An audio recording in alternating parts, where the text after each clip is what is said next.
Welcome to the EchoCast. I am Bond, and I am here to chat with you about video games, gaming, news, speculation, and much more. This week, we'll be talking about Grand Theft Auto 6 leaks, a leaker exposing himself, and not in the way that sounds, Twitch having a really bad week, and much, much more, like legitimately. A few things before we get into the show. Thank you to the supporter level patrons PK, Manmade Golf, The Dawn, and Caged Nephilim, and a special thanks to producer level patron Hassan. If you are interested in supporting this show, my other content, and getting some extra perks, please check out patreon.com/bondiesel. Links for that should be in the description as well. Subscribe to the show on your favorite podcast platform, and if you're on Spotify or iTunes, please rate the podcast with 5 stars. It does help the podcast get noticed, and so on and so forth. If you are on YouTube, please subscribe to the channel, like this video specifically, and comment down below with your thoughts, questions, or to just say hi for the algorithm. Those things really, really help. I'm trying to grow this podcast. I'm trying to grow my YouTube channel. So I would really appreciate it if you would subscribe, like this video, and comment on all of them, on all of the videos, but especially this one. Okay, we got 90 seconds. I got it. So there's the intro. Let's jump into some gaming news.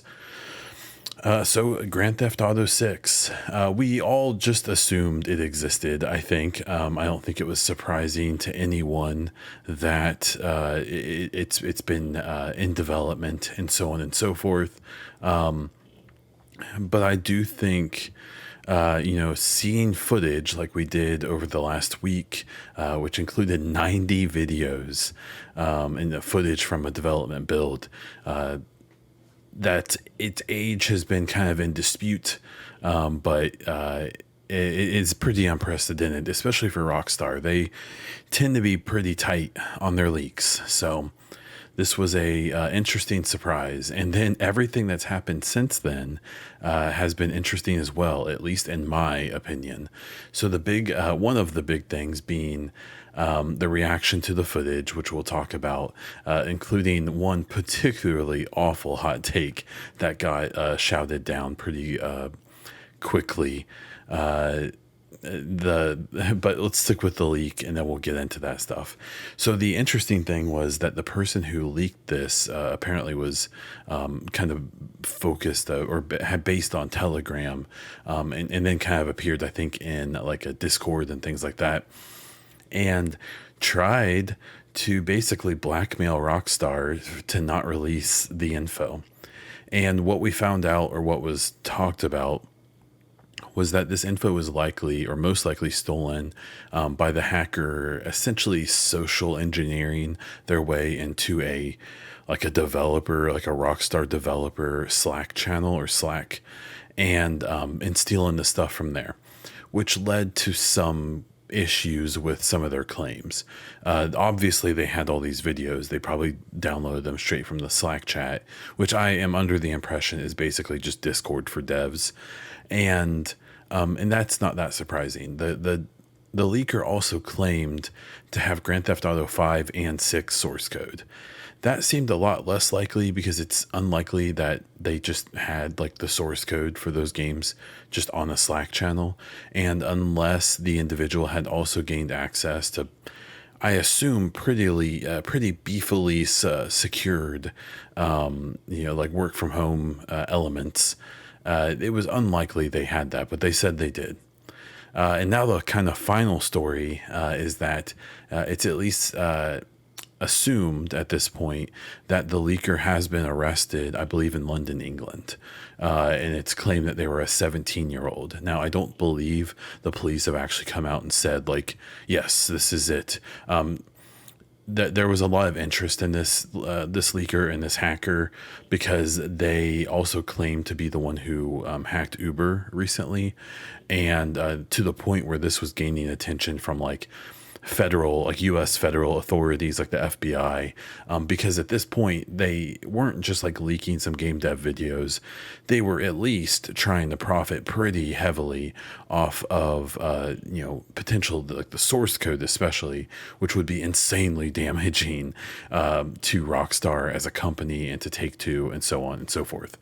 There's obviously a debate of like, oh, poor them. I get it, but this is still like pretty messed up, at least in my opinion. So we'll have to wait and see if that individual is really expected to be like the person who did leak everything. We'll have to check that out. I'll be curious to see if they ever do comment on like, did he actually have the ability to, did they have the source code and things like that. So we'll have to wait for that. The kind of final part of this story before I move on was there's a person who I don't even bother to remember what their name was, but on Twitter, there's a lot of, on social media and YouTube and everything, a lot of commentary on the footage that was released. I will say that as someone who has played pre-alpha, alpha, beta level games, I thought it looked extremely good, especially if it was old footage and the game isn't expected to come out for a few more years as well. It looked better than some games I've played that came out not long after I played them in the state I saw them in. So I was very impressed by the footage. Obviously, there were lots of things that weren't finished yet, but that's the way it works. But then there were some people who were not so impressed. And there was one person in particular who went on, had this now infamous tweet where they said, visuals in video games are the first things completed. This game, what you see is what you're going to get when this game comes out. And even myself as a, thumb looking individual who just, who knows probably more about game dev than like the average person, but has no idea how it really works like day to day.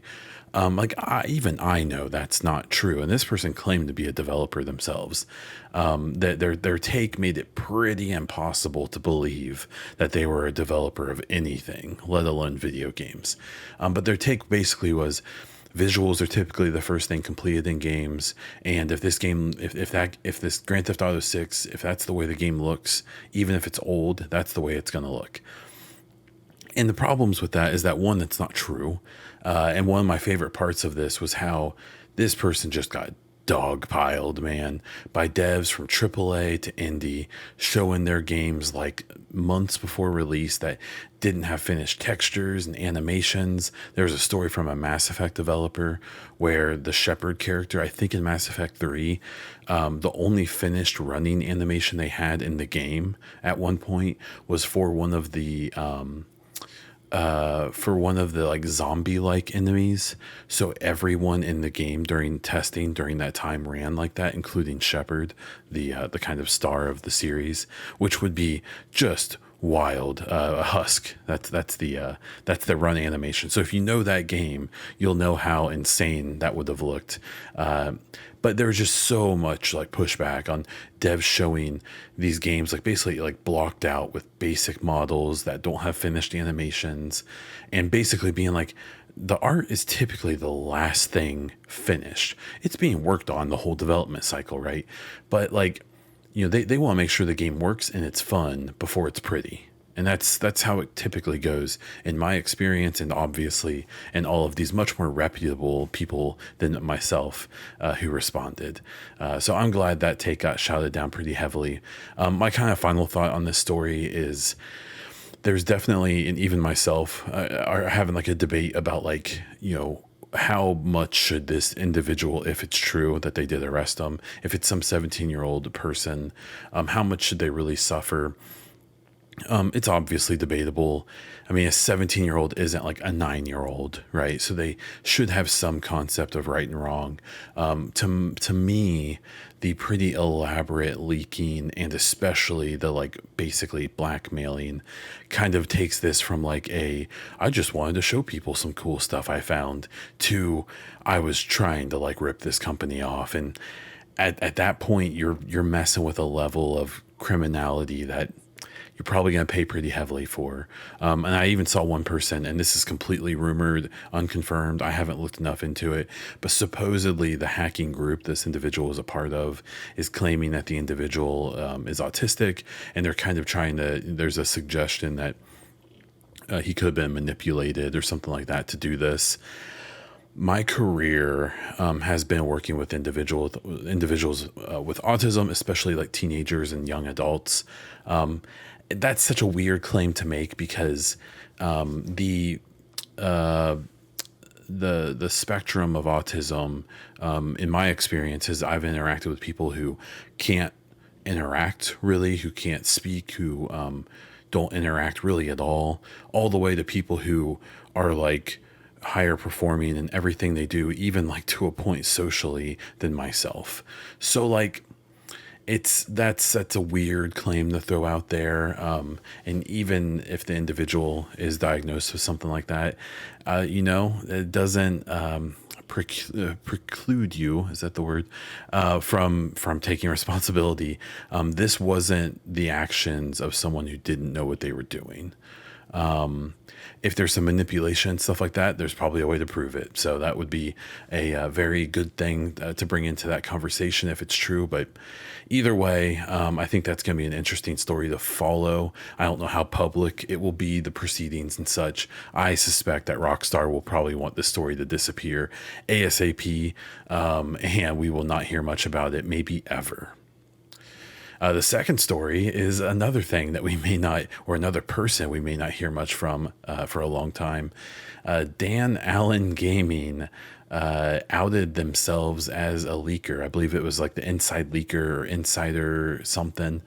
And so for a hot minute, there was a Twitter account that leaked extremely not even well sourced, just extremely accurate information about a bunch of Ubisoft stuff, specifically the Assassin's Creed stuff during their last or before their last forward.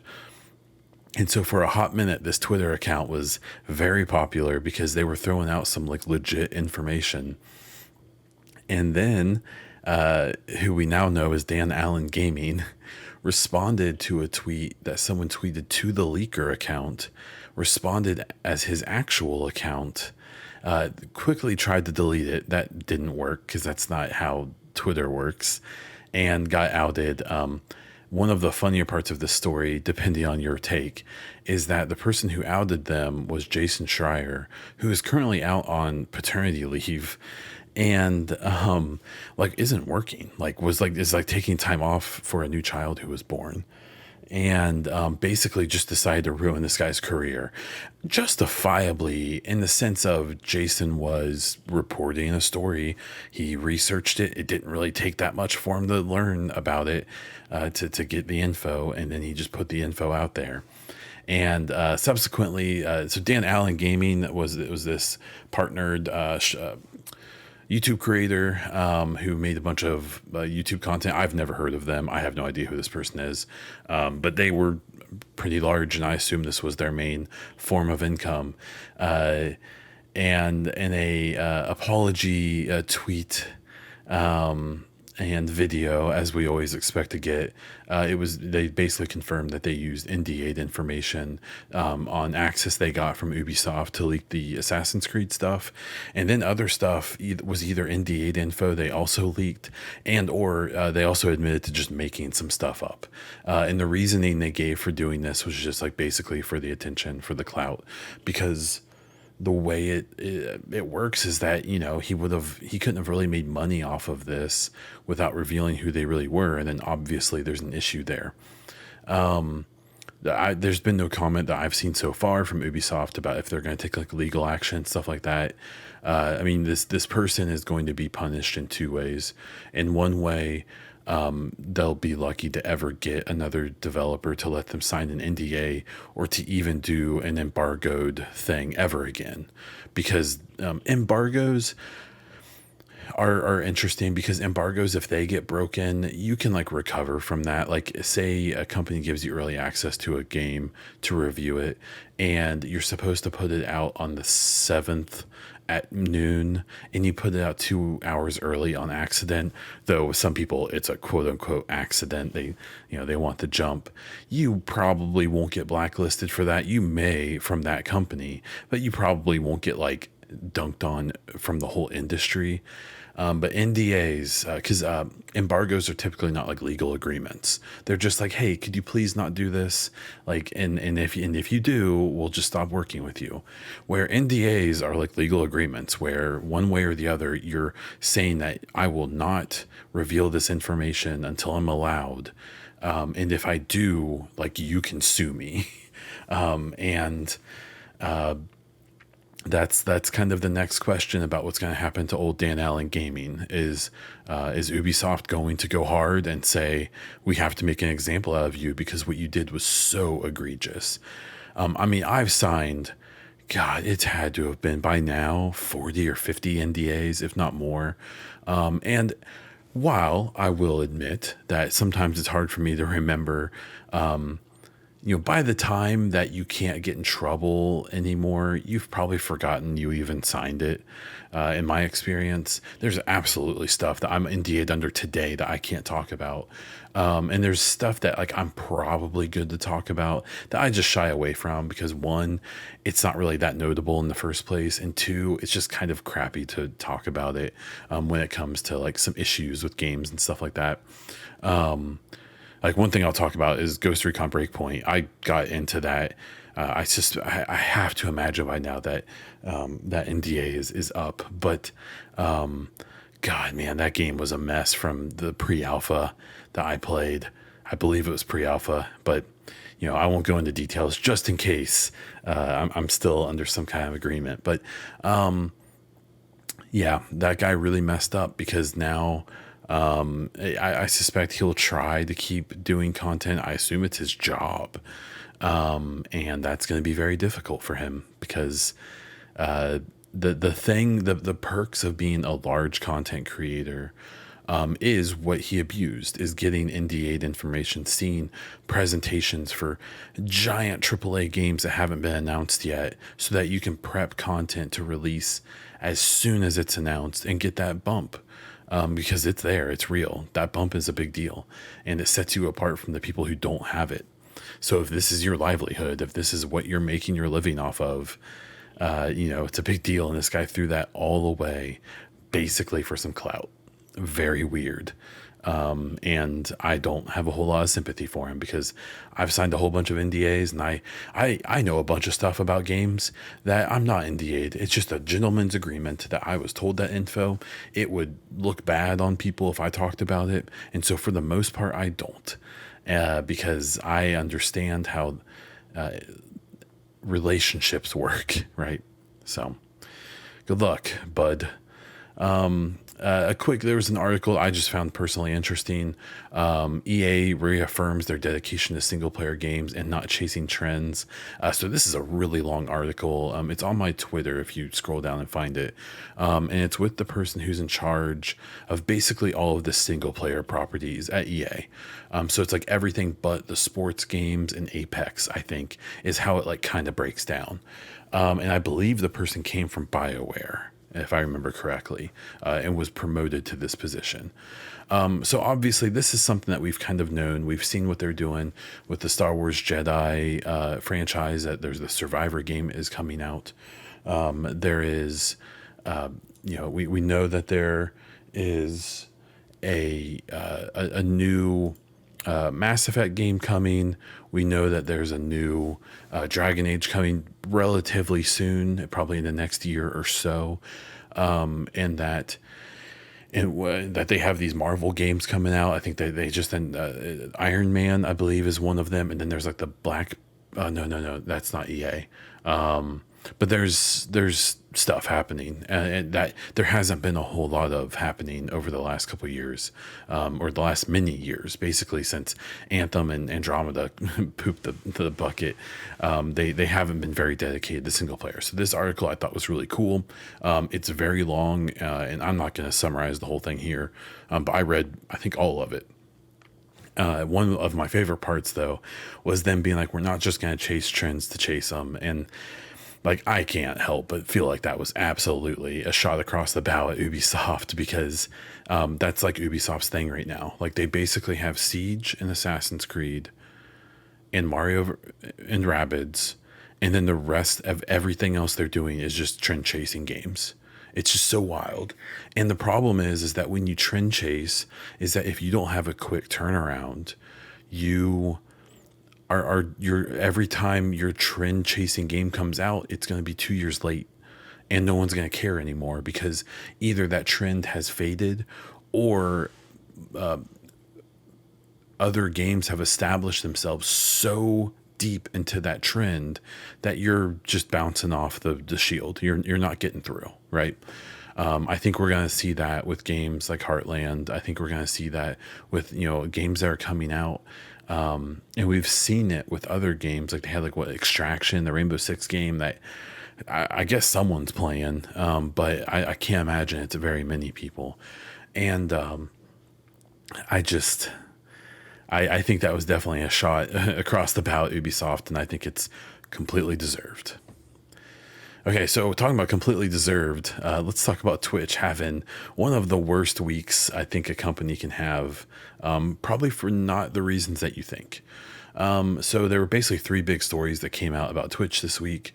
The first one being the one I think was talked about the least and still is, of basically a study that was done that found that there's rampant child stalking and grooming happening on Twitter or on Twitch, and this gets a little convoluted. I think the story was a little sensationalized, but I'll explain why. So basically, there's this idea where they found that there were a lot of accounts on Twitch that are only following streamers or accounts of individuals who are children or of children age. Now, in theory, you have to be at least 13 to be on Twitch. Obviously, you can just lie.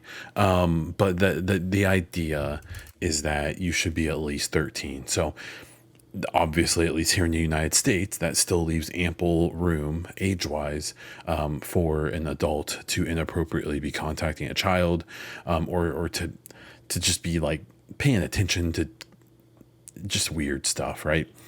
And so the issue here is that there's kind of an issue of regulation, can Twitch really regulate this stuff? So if these accounts are messaging all of these children and doing weird shit, then yeah, that's a thing that they should be able to see, either by that account being reported by multiple people, or by having some type of system that monitors messages that are being sent, especially to accounts of known children, maybe something like that. I think that's kind of what YouTube does.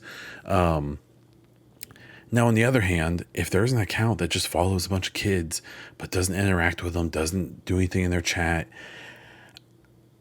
I mean, at some point, it's weird, but maybe it's a kid. It's one of those things. It probably isn't. It's probably a weirdo.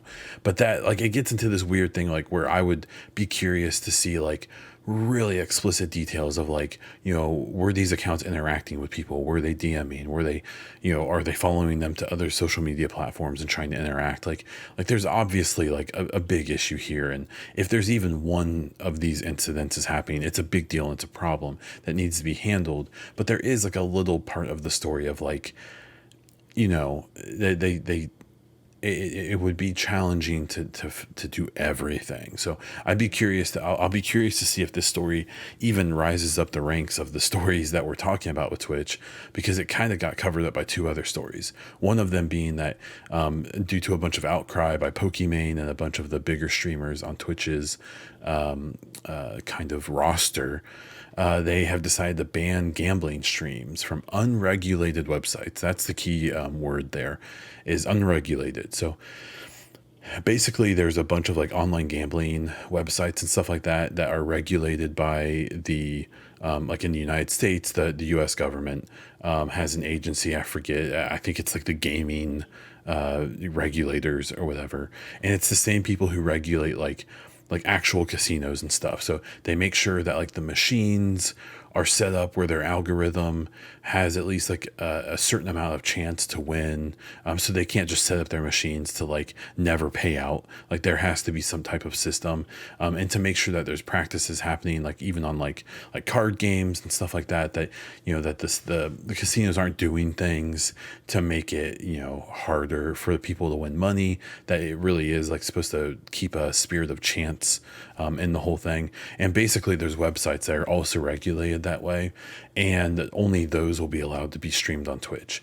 Now, I, as someone who has a very close relative of mine who, you know, basically, at least at one point in their life, ruined their life due to a gambling addiction. I think it's kind of gross to have gambling, to even stream gambling. It's so weird, especially when especially the streamers in particular, like what who their demo is. That's a bunch of kids watching this stuff who think it's cool. As someone who also another close relative of mine who is an alcoholic, who is, like really had to like I don't even do scratchers. Like I don't even do like scratch tickets. I think I've maybe done the lottery like once in my entire life. I've gone to a casino once in my entire life. I actually had a lot of fun and I won a decent chunk of money. But I also recognize like, oh boy, I like this, so I better not do it. And so I guess it's good that they, I think the issue with the unregulated part of this is that there were these like really shady websites that these creators were using, who they were doing like, oh, use my code and get this much money, which also gave them money. And these websites essentially could set it up where like the streamer's account would win would win all the time. So the people watching them would be more encouraged to sign up, and then their accounts would be set up to not win as much. And that's the regulation part, is like the regulated websites, it's an equal board for everyone. These unregulated kind of shady ones could basically set it up where they could entice people by having the creator win all the time, and then you not get the same chances. So it's a good move by them, but I still just think that whole part of Twitch and live streaming is just kind of yucky. Anyways, the story that was, at least in my opinion, the headline story was actually the one that I didn't think was a big deal at all, personally. So they announced this week that hey, there's select streamers, partnered streamers on Twitch, who on their current partner contract get a 70-30 split. So they get 70% of revenue, Twitch gets 30. And what they basically said is, due to increased costs from, oddly enough, Amazon and their web hosting, which, if you don't know, Twitch is owned by Amazon. Due to increased cost in general, they're going to end those 70-30s once that contract is up, and everyone will be on a 50-50 deal. So 50-50 revenue split, which is what, like, I assume, like, every affiliate has, and like 99% of partners. And so this story blew up for a couple of reasons. One, because people just saw the 70-30, 50-50, and they're like, oh my gosh. Like, even though this was barely affecting anyone, like, and the people it affected, I bet that revenue isn't their main source of revenue, but who knows?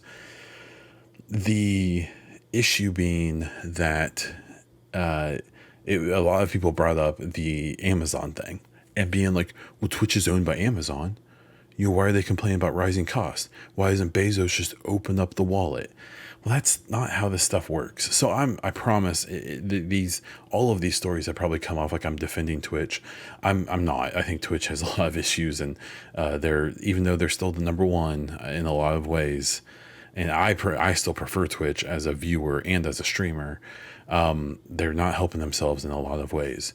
But this issue in particular really shows how people don't understand how like acquisitions and stuff work. Like, Bezos doesn't wake up every day and think like, Twitch, that's my baby. I love Twitch. He's probably never thought about Twitch. There's a bunch of people below him who worry about that stuff. And Twitch isn't like Amazon's baby.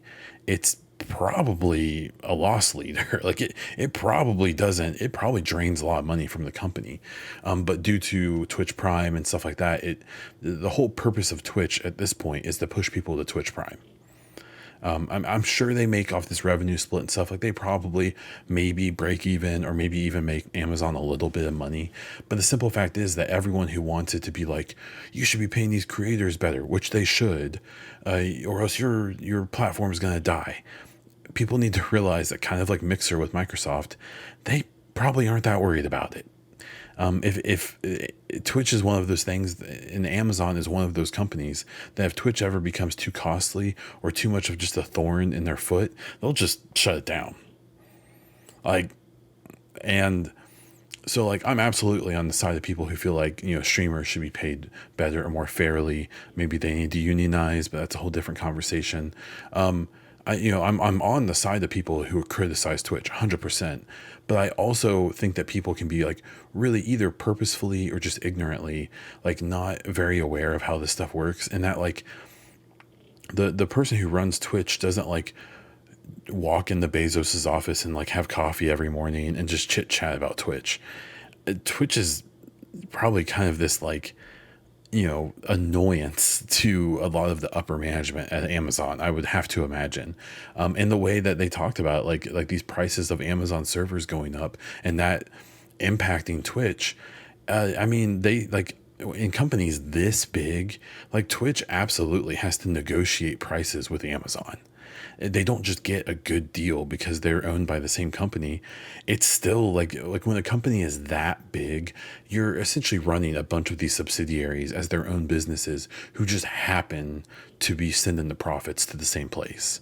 So again, not trying to defend, but just trying to kind of give a perspective of like, it's not as simple as you think it is, more than likely, and that it may not be as easy to alleviate those kind of issues as people may think.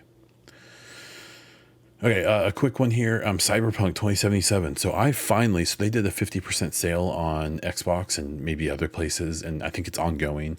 So I finally bought this game. I did a trial of it. I think when patch 1.5 came out, they had a trial for like 2 or 3 hours, and I did it. Actually enjoyed it quite a bit. Now the 1.6 patch has come out. They have this big discount, and I have been playing it, and it's been great. I've really been impressed by it. I'm enjoying it so far. The best way I would describe it is that it's like Fallout that's really pretty, in that like the romances, at least what I've seen so far, are actually kind of basic, like no more impressive than like a Mass Effect that's like 10 years older. I think the combat is kind of bad in general. And so in those ways, I think it's kind of like Fallout or like older games, but it is like, it's gorgeous. It's such a pretty game, and it's fun, and it's well voice acted, and it's pretty, and the animations are great, and the world is huge and very vibrant. So I'm really enjoying it. I still think it's a mile wide and an inch deep. I don't think it's revolutionary like they kind of tried to say it was going to be, but I think it's really cool, and I'm excited to keep playing it. I'm probably not going to stream it because I like being a deviant in it, and I don't want that following me on Twitch. So sorry. Maybe I'll play it on Twitch at some point, but we'll see. And then the final story for the general gaming here is Donkey, the YouTuber, is starting his own indie game publisher. He announced it with this is a story that I both noticed and some people asked about in the Discord when they proposed some topics for this podcast. So he is, if you don't know who Donkey is, he's been around for quite a while. He does game reviews with kind of his own comedic twist for the most part. And now he put out a video basically announcing that he's going to find indie games and publish them, and he's only going to do good games, and that he wants to be a good force here. So just to be straight up, like, I don't really care for Donkey. I don't vibe with his sense of humor. I've enjoyed some of his videos, but I think if you've watched one of his videos, you've kind of seen them all. So he's not really my vibe. So I'm bringing that energy into this. I don't see anything wrong with what he's doing. There's been a lot of pushback and like, you don't know what you're doing. The dumbest pushback I've seen is like, you don't understand game development. Well, most publishers don't. Like the publishing side of Ubisoft and EA and all of these big companies don't know how games are made, obviously, from what we've seen. The side of it that I haven't seen talked about as much is that he doesn't know how to publish games. And his whole thing, and I know it was like kind of a joke, it probably kind of wasn't, was him being like, I've played a lot of games and I know what a good game is. And it's like, okay, so here's the issue I see from my standpoint. It's the issue that it's not like he's the first indie game publisher. You know, we've got like big players like Annapurna, Devolver, and things like that, who are like consistently putting out banger indie games, and they don't develop them for the most part. They team up with indie devs and they help them out financially for a deal, right? And then they publish their games for them, which is amazing. And so my problem is they are already kind of owning that space, the current publishers who are like putting out these like amazing games. And so I just don't know what Dunkey thinks that he offers that they don't. I understand that he has a large, you know, social media, YouTube presence, creator presence, but I think sometimes that turns into like kind of an echo chamber thing. And even if someone has a, you know, 1 million, 2 million subs on YouTube and has hundreds of thousands of followers on Twitter and things like that, you still just don't, I think, realize, and maybe he'll have a team who will do all this stuff and he's just going to be the money, which I still kind of question how much money he really has compared to like these publishers. But I don't know what he can offer that like a Devolver or Annapurna or whoever else can offer. And so to me, it turns into this thing where it's like, yeah, he's only going to publish really good games. Well, if you're, off the top of my head, what's a indie game that was really good? Oh, the goat, uh, uh, cult game, Cult of the Lamb. Cult of the Lamb, you know, those developers are making their game. It's, you know, they're getting towards the point where they need to figure out publishing. And they reach out to Devolver, to Annapurna, and to Dunkey. And I just don't know what the pitch is from Dunkey other than like, I'll make a video and say I like your game. And I think they'll be like, oh, that's cool, but like, what else have you published? You know, how do you know how like marketing works? Like, are you gonna help us out with like SEO stuff? And like, and I just have a hard time believing he has like the chops to truly like make an argument like, yeah, you should go with me instead of them. Because his announcement, and at least the take I kind of got from it, was like, I'll be the first one to be doing this seriously. And it's like, he's not. So like, all the power to him. I hope he's hyper successful. Like, good for him, even though I'm not a big fan of him or his content like at all. Like, okay, cool. Like, someone's gonna be helping more good games to come out. That's amazing. Like, that's a good thing, right? But I think that, I guess I just don't understand like where he's coming from, where he's going to be like, I'm the one they're going to pick because I'm Dunkey. And it's like, man, that to me is such a, I have begin to believe my own BS a lot.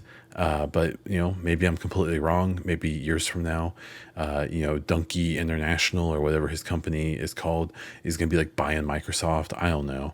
I doubt it. This will probably crash and burn, not because there's his fault, even just because this stuff is hard. But yeah, we'll have to wait and see. So all the luck to him. So just a quick reminder, if you are enjoying this podcast or any of my other content, please consider supporting at patreon.com/bondiesel. Or if you want to check out my stream, go over to twitch.tv/bondiesel and drop a sub. If you have Twitch Prime, give me your free sub. I would really appreciate it. Okay, so let's get in and talk about The Division and Mass Effect. I don't have much to talk about this week, so this part's going to be quick. This might even be a bit of a shorter podcast than normal. So The Division, you know, it's a slow week when my headline is a hot take PvP tweet I put the other night. I said something along the lines of, one of my favorite things is to drop a hot take, mute the conversation, and then just never look at it again. And so after that, I said, and the Division PvP, the Division franchise would be better off without PvP. And I have peeked at the tweet. I've even responded to a few people who were being like cool, who were disagreeing with me, which is 100% fine. But me kind of reiterating like this was kind of a hot take just to stir people up a little bit. But I also believe that, mostly because of the other games in the genre and how like Destiny has PvP, but it's not good, and everyone complains about it. And it's because that genre just doesn't do PvP well because it's so hard to balance, and keep it fun and rewarding. And then you have games like Warframe, and who had PvP and just nixed it because of the same issues. Then you have games like Outriders and stuff who never even tried because they knew it was pointless. And so I know, and I've even seen people be like, well, Diablo, has PvP and they figured it out. And I understand that in many ways, the Division is like a Diablo style game, but it's different. It's just the differences that do exist matter a lot in that conversation. And straight up, I do not think that they're going to get rid of PvP from the Division. I think if a Division 3 comes one day, which we're about to talk about, I'm sure it will have PvP in it, and it's probably still going to suck, from a multitude of problems because they don't put enough into it. Like in the Division 2, the Division 1 PvP wasn't good. Just let me be very straight up. It was fun at times, and for some people still is. But fun doesn't equal good, and good to me means competitive and balanced when it comes to PvP. And the Division is neither of those things. And I would even go so far to say is that the people who do enjoy it, the relatively small number of people, whether people want to admit that or not, the people who do enjoy it don't want it to be balanced or competitive. They want to poop on people. And I've seen that's a common thread. If that's not true for an individual, that's super cool, but that is not the common thread I have seen. So getting past that, I just think that it's just the amount of time that they've had to put in the PvP, because you saw it with the Division 2. Red Storm handled PvP in Division 1. They also did it in Division 2, but then like a couple months after Division 2 came out, they bounced, and we now know, or we can now assume, that they left to work on Heartland, which is a whole different issue. And they just abandoned PvP in the Division 2 at a moment where it still could have maybe been okay. They had the conflict mode that they had all of these grand plans for, supposedly. And even the DZs, like they tried this thing of making these 3 small DZs instead of one big one to try to kind of focus the combat and create more interactions and stuff. And, a bunch of the people who still try the PvP for some reason hate that. And their reasoning is fair. I just think that I just don't know why they're even trying, but that's a whole different issue. So that hot take was fun for me. I have to admit, I do enjoy stirring the pot here and there. If you followed me long enough, you know that. I do mean what I said. I also don't ever expect it to happen.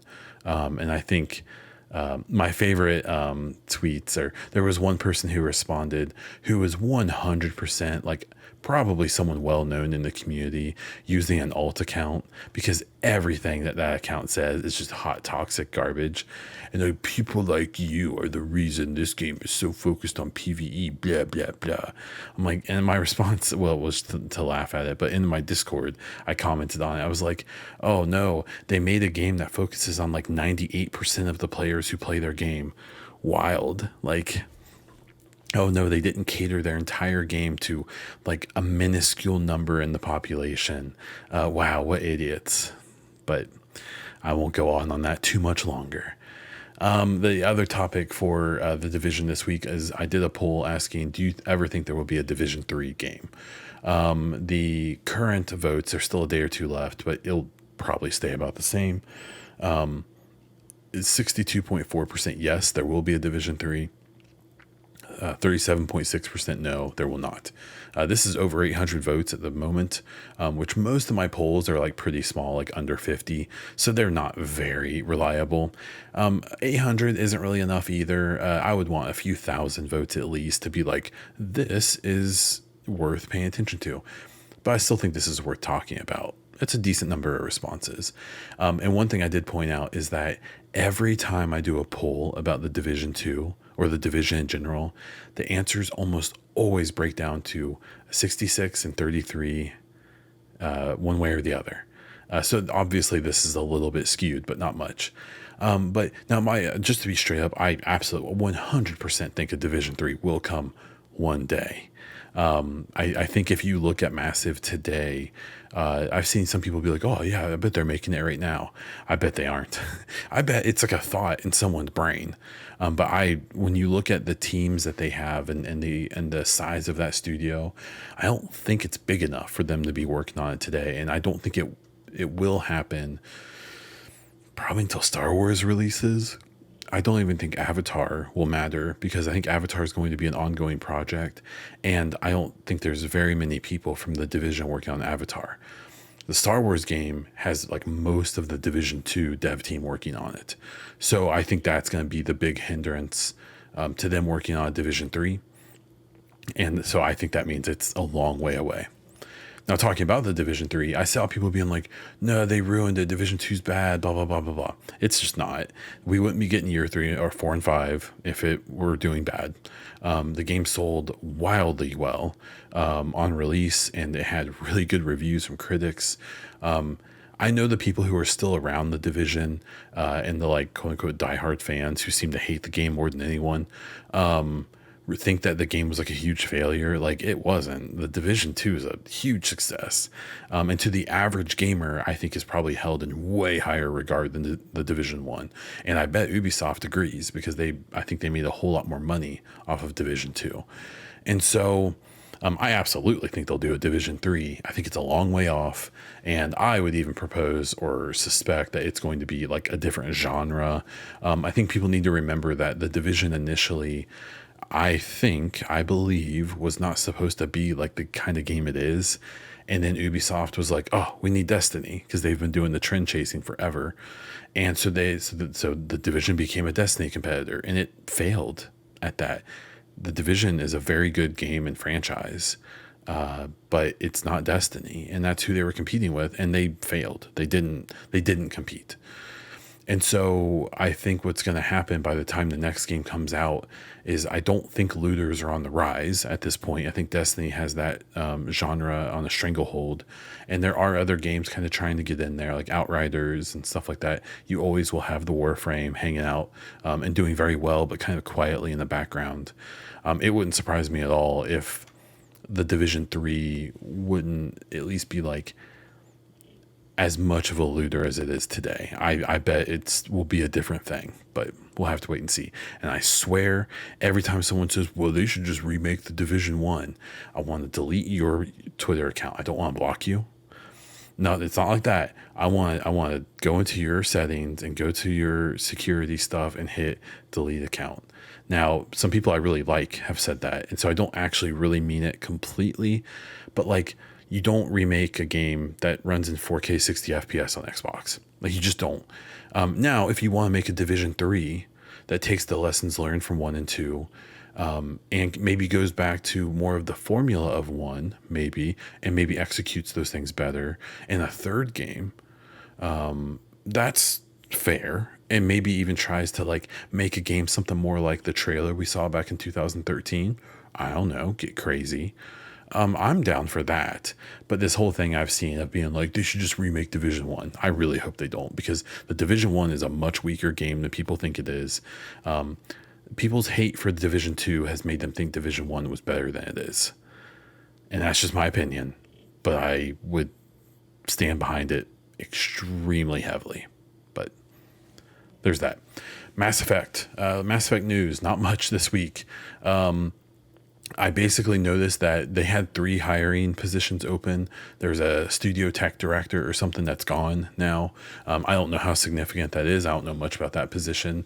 But the environmental director, who's the only director position as far as we know that's still open, is there. And a like 12-month contract manager job that I don't know much about either. So nothing big there after the tweet from Mike Gamble last week. Nothing too spicy this week. They do have some new merch coming out on the BioWare Gear Store. If you buy anything on there, use my code. You get 20% off, and I get a kickback. The current code is BW the EchoCast, gets you 20% off. That only lasts for a week and it only gets 10 uses. So if you ever want to buy something from the BioWare Gear Store and you want 20% off, just message me on one of my platforms and say, hey, can I get a code? I can hit a button on an app on my phone and make a code for you that you can use that moment. So let me know.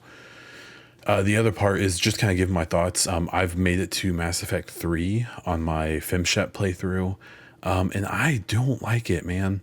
This is my I'm doing an adept character, which I've actually enjoyed quite a bit. The soldier class is my favorite, infiltrator is second, and I really didn't like Vanguard, and the technician was okay, but I really don't like a lot of them. But the adept is fun because you're just shooting out biotics just constantly. You're barely even using your gun. It feels like kind of cheap or dumb, but it is fun. I'm enjoying it. But I am not enjoying the FemShep thing. I know Jennifer Hale, freaking legend in the industry. She does great work. Obviously, she's highly successful. I don't love her delivery on most of her lines. It's a personal preference. A lot of people think that Mark Meer as the male Shep is kind of dry, especially in the first game, which is true.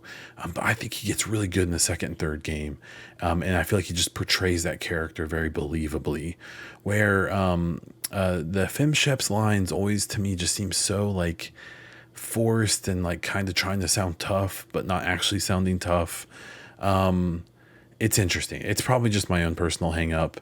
For the romance, I decided to do the Liara romance so I'm 100%ing this playthrough. I've done everything in first game, second game, and in the third game. I plan on doing the same because I'll save this save file for the off chance that the next game uses a save file, so I can potentially do, like, if they keep Shepard or if they use the save files, I can have that option. But I will probably never do another FemShep run. I have not really enjoyed it. And that just kind of goes along with, I've not really played as female characters in any games, unless that's the main protagonist. Now, I've loved like Hellblade, the Tomb Raider reboots. Like, I love, I don't mind when that is the main character. But if I have a choice, I typically go. I'm one of the weirdos who prefers Alexios over Cassandra in Odyssey, Assassin's Creed. It's just how I'm wired, I guess. I'm just one of those old-fashioned dumb boys, I guess. So there's that. So listener questions. So as just a reminder, if you have any gaming news stories, topics, or questions you want me to talk about on the next episode of the podcast, please join the Discord. That description is in that link is in the description, and ask the questions in the questions or topics room that I always kind of draw attention to. So this week, the questions, the first one was from Pizza Morgue about Dunkey. I've already answered that. Master Prime had the second set of questions here. Would you play a game with an awful story but with outstanding gameplay? Yeah, I think I've done that quite a bit. I can't think of much off the top of my head, but like the Serious Sam games and stuff, like games like that, so fun to play. Just a wild ride, just a fun, exciting thing to do. Terrible or no story at all. Yeah, I'll definitely do that if the game is fun enough. Okay, let's see. And then the second question from Master Prime is DLC that starts as DLC and then becomes bigger than the first. Should it stay as DLC or become a small game? So we've seen this happen. I think I'll even be willing to say that I'd be willing to bet that the Division Heartland, this mode or this game that's coming out, this free-to-play game, I'd be willing to bet that was probably the Division 2 DLC that turned into its own game. And I think that's a weird thing for games to do, because sometimes it will make sense, right? Like they'll start to work on this big DLC and be like, man, like we probably need maybe like another couple of years on this, and we could expand it out and make it like its own game. And I understand that, but now using the example of Heartland, I've personally shown a lot of concern that the game won't really hold up as its own thing with some of the rumors that have been out about it. I could be completely wrong. It may be the best thing since sliced bread. I have no idea. But I think you have to be really careful with that, because in most of the examples I've seen of that happening, I would argue that in the long run, the player base probably would have preferred the DLC, even if it was smaller. Like, say, just for example, what if Heartland was started off as Survival 2.0 and they said, nah, man, let's make it its own game? I would argue at this point that if Survival 2.0 would have released 2 years ago, instead of Heartland releasing next year, 3 years later, the franchise and the games would have been better off for it. Completely speculative. I genuinely don't know. Like, I know stuff that I can't talk about. I have no idea if that's the case or not. I don't know. I just don't know. But it wouldn't surprise me. And that's an example that you can maybe use for other games of a time where I think that they probably would have been better off keeping it DLC. But we'll have to wait and see. And then Pizza Morgue was back in here. Saying, I know I asked about Cyberpunk 2077 before, but specifically, do you have any thoughts on the pretty insane Cyberpunk revisionism since Edge Runners? People now claiming the game was flawless from the very beginning, despite very accessible evidence to the contrary. Yeah. I mean, that's stupid. Like, I'm enjoying Cyberpunk a ton. It's still not the game that they proposed. It still doesn't excuse their, in my opinion, very fraudulent way of handling the console versions, especially the Xbox One and PS4 versions, by basically hiding it and then letting people pay for it, and then none of a bunch of this new stuff isn't even happening on those old on the old systems. They are leaving it behind, and I as good as. Like, I saw that they have 1 million players active on Cyberpunk 2077. A lot of it's because of patch 1.6. They have a show. There's an anime called Edge Runners that Pizza Morgue talked about that's going over very well. And so it's kind of having like a Witcher effect, where when the Witcher show came out, The Witcher 3, like, its player numbers boosted and they sold a ton of copies of it. I mean, I think with Cyberpunk is a really good example of a game that you have to acknowledge the complete insanity of that release and how terrible that was on CDPR. While you can also say that the game is fun now and it's pretty good, but I still think you have to say, like, the game still isn't what it was supposed to be, at least not in my experience. Like I said before, and this isn't really a compliment to CDPR, but it is to my own taste, of its Fallout. It's really pretty Fallout, but Fallout's a very flawed franchise. It's a franchise I really enjoy, and so, like, it's not like this next gen, like, amazing experience that they kind of said it was going to be. Instead, it's like a really pretty Fallout game with some interesting mechanics. And so that's a compliment to my own taste, and I'm excited to play it. It's kind of a dig at CDPR for not making a game anywhere near the expectation that I think they set, and that it isn't there, and it never will be, at least in my opinion. So, I think it's insane that people are pretending like, well, it's actually always been pretty good. Like, no, it wasn't. It simply wasn't. The story has always been pretty cool, but not good enough to make up for the other issues. So, at least that's my take. A couple quick polls here. I put out a poll saying, what game do you think will win Game of the Year in 2022? I put Elden Ring, God of War Ragnarok, Horizon Forbidden West, and Neon White. I didn't really know what to put as that fourth game. Like, for me, I would have put Cult of the Lamb in that fourth spot, but I know there's a bunch of other, like, basically indie games people put in that fourth slot. So number one was Elden Ring with 46.7%, God of War Ragnarok with 33%, Horizon Forbidden West with 13%. I understand why, but I think it is bonkers that second place, that 33% of it went to a game that isn't out yet and that we've seen like 8 seconds of gameplay from. But that's the power of Sony. That's the power of God of War. That game will probably be very good. I still suspect it's going to be very sequel-y, and it will be very much like the first game with some new stuff, but will probably pales simply because it won't be a new thing. I'm curious to see how it goes. I think that you can today pick out the outlets that are going to pick Elden Ring and that are going to pick God of War. And I don't think that's a dig at them. I think it's just knowing that those biases are inherent. Like one of my favorite publications and podcasts I follow is Kind of Funny. I have like 99.9% guarantee that they will be picking God of War Ragnarok. Whether it's a 11 out of 10 game or whether it's not, I think that's who they're going to pick. And I think that today, months before the game comes out. But there's nothing wrong with that. It's just, kind of just acknowledging what it is and how the whole game of the year thing is a little silly at this point. The other question I asked are you going to buy a NVIDIA 4000 series, a video card?